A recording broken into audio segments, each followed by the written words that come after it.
The faint crunch of gravel beneath worn sneakers echoed into the still night air as Luke stepped through the sagging oak doors of the abandoned inn. The moonlight barely filtered through shattered windows and warped wooden beams, casting everything in muted grays. Dust floated lazily in the air, illuminated by the thin beam of light from his trembling flashlight. The sounds of nature, crickets, the distant howl of wind, faded into eerie silence as he ventured deeper. He didn't want to be here. His friends dared him to spend 10 minutes inside the infamous Sawyer Inn, and pride wouldn't let him refuse. He didn't believe the stories. Not really. But the place didn't make it easy to dismiss them. Stories of missing travelers, strange humming heard late at night, and rooms never found again. The place sat rotting for decades, yet something about it still felt alive. Luke's flashlight swept over peeling floral wallpaper, rows of broken portraits lining the hall.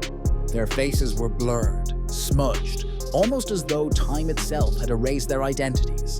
Glass shards crunched underfoot, and moth-eaten curtains hung still in the stagnant air. As he walked further, he noticed a door at the end of the hall.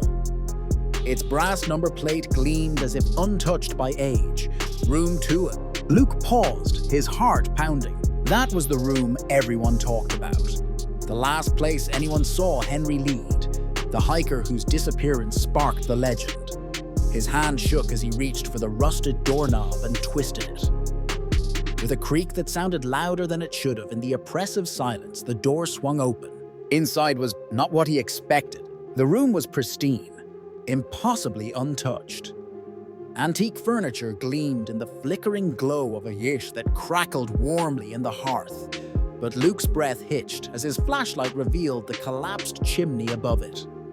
There was no way for fire to exist, not here. And then he saw her. An old woman in a faded blue dress sat by the fire. Her back was to him, her gray hair pulled into a loose bun, and she slowly, softly hummed. The haunting melody seemed to swell and retreat, as if the very walls breathed with her song. "Hello?" Luke asked, his voice barely above a whisper. The humming stopped. Luke froze, the warmth of the fire suddenly replaced by an tactile chill that wrapped around him. Slowly, the woman's head turned, her face cast into the half-light of the flames, pale, hollow, and utterly lifeless. The dark voids where her eyes should have been seemed to swallow his breath. The fire snuffed out. Shadows whipped across the room like smoke caught in a storm, twisting long and jagged. A deep groan filled the walls, rising into an inhuman cacophony of screams. Luke stumbled back, hitting the door behind him, only for it to slam shut with violent force. The walls cracked. The woman stood. Luke screamed. Morning light floods the decaying, empty inn, washing it in muted tones of gray and brown. Chirping birds returned to the air, a stark contrast to the chaos that roared within hours earlier. Luke's friends shuffled carefully through the crumbling hallway, calling his name. "Luke, where are you? This isn't funny." Their voices echo against the emptiness. One of them stops, his eyes catching something on the floor. Luke's flashlight. Abandoned. "Hey guys, I found..." Wait, he stops short, his gaze snapping to the wall beside him. It's blank. Smooth plaster.